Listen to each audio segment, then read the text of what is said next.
right, so we're here at the seawall in Narragansett with Mayor Angel Taveras. Mayor, you have 8 days of primary campaigning left. Yeah. What's the most important thing you can be doing with your time right now? Oh, it's just getting out and meeting people and making sure that we get everyone excited about September 9th, make sure that we get people out to the polls. So yesterday I did 7 cities and towns across the state, and I'm going to do as many cities and towns as I can, particularly areas that we're focusing on. So you need to get voters out to the polls. And you're focusing on Narragansett then, I guess? Today we're focusing on Narragansett and then coming down south a little bit and having a chance to talk with people and really also enjoy the end of summer.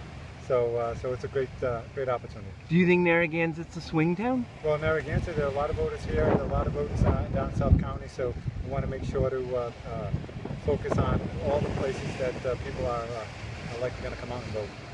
So I'm guessing you're gonna concentrate on the suburban communities this last week, because maybe that's where you think you can pick up the most support with 8 days left. Well, I'll be focusing on some of the core communities. I mean, obviously Providence, Cranston, Johnston, North Providence, East Providence, Warwick, West Warwick, Cumberland, Woonsocket, Central Falls, Pawtucket. Now you're just naming all 39 of them, aren't you? No, those are some of the places that we're focusing on. Most of those places I went to yesterday. Yesterday I was in Central Falls, Woonsocket, Pawtucket, Cranston, Providence, Cumberland, West Warwick. Demographically, who's the voter that you need to reach out to the most right now with 8 days left? Oh, the way I look at it is I don't even look at the demographics as much as I need to get out Angel voters. So people who really want someone who's going to stand up for them, who's going to fight for working families, who's going to fight to make sure that Wall Street doesn't control our state, and that's me. So I'm looking forward to it. What's the most important attribute in a gubernatorial candidate? Like why should I vote for you? What's the most important attribute you bring to the table? I think values and judgment. Values and judgment, and I say that from a standpoint of I've shared my values and how I was raised, because I think it's important that people should know that I care so much about working families because it's where I come from. And so I think values are very important, and judgment, and having good judgment, making good decisions, really being able to evaluate and making the best decision possible. So I would say that you want someone who has good values, that's going to stand with you, and has good judgment. And I think I've shown both.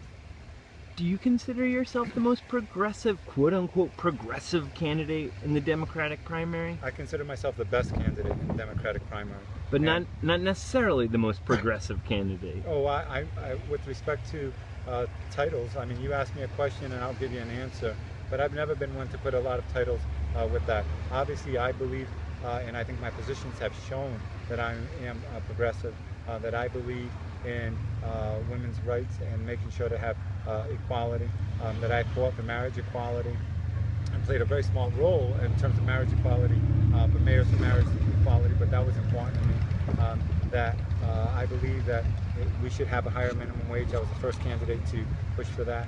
I believe in universal pre-K, first candidate to push for that. I've been focusing on infrastructure and helping to rebuild our roads in the city of Providence.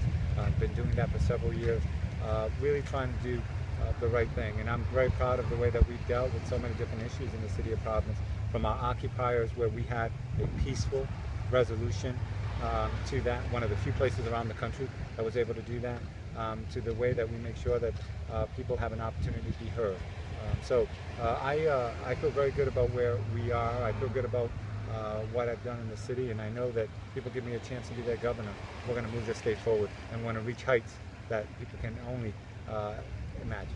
Very cool. So I was really surprised when you said in the WPRI debate the other night that you would support the Democratic nominee over your longtime friend Alan Fung.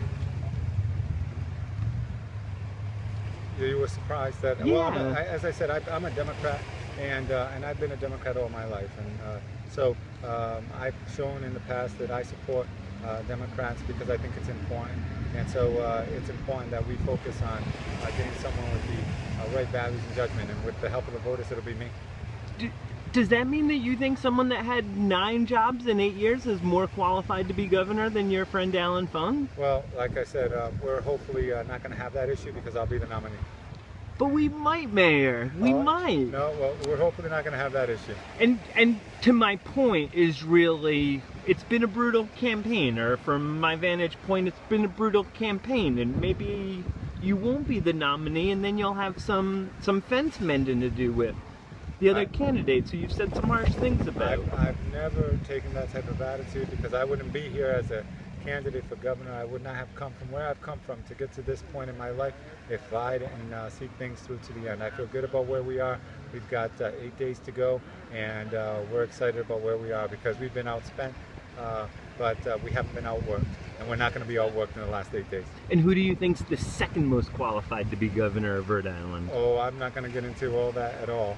So, but you know it's a Democrat. What I'm going to do is focus on being that Democrat and being the next governor. Okay, and then you will support whoever becomes the nominee from the Democratic Party. I expect to be that nominee. So absolutely, I'll support myself. Tell me what you know and love about Narragansett. Oh, I mean, I think for me it's the beauty. It's beautiful, and you sit here and you wonder how many places in the country are as beautiful as this. And I joked the other day, well, the mayor of Denver was in town, and he was trying to recruit people to Denver, and I said to him, how are the beaches in Denver? So, but it's very few places in the country are as beautiful as Narragansett. And what about economically? How important are places like this to us economically? Vital. Beaches and clam shacks and the whole thing that can caboodle. Because tourism is an important part of our economy. 10% of the jobs in the state are related to tourism, and we need to grow tourism because it will help grow our economy. Yep. And so, vital. I think we have great beaches, great places, and we need to make sure that it's not a secret that more and more people come to Rhode Island and explore our great history, our great beaches, our great food, great culture, great architecture. What's your favorite beach in Rhode Island? Well, I got to tell you, I don't know if I have a favorite. I like Narragansett a lot. I didn't get a chance to go to beaches as a kid, as we mentioned a little bit earlier. But I like Narragansett a lot. It's a very special place. Cool. Am I forgetting to ask you anything? No, I don't think so. Thanks for your time. Enjoy the beach, Mayor. Hey, thank you. Thank you, Bob. Appreciate it.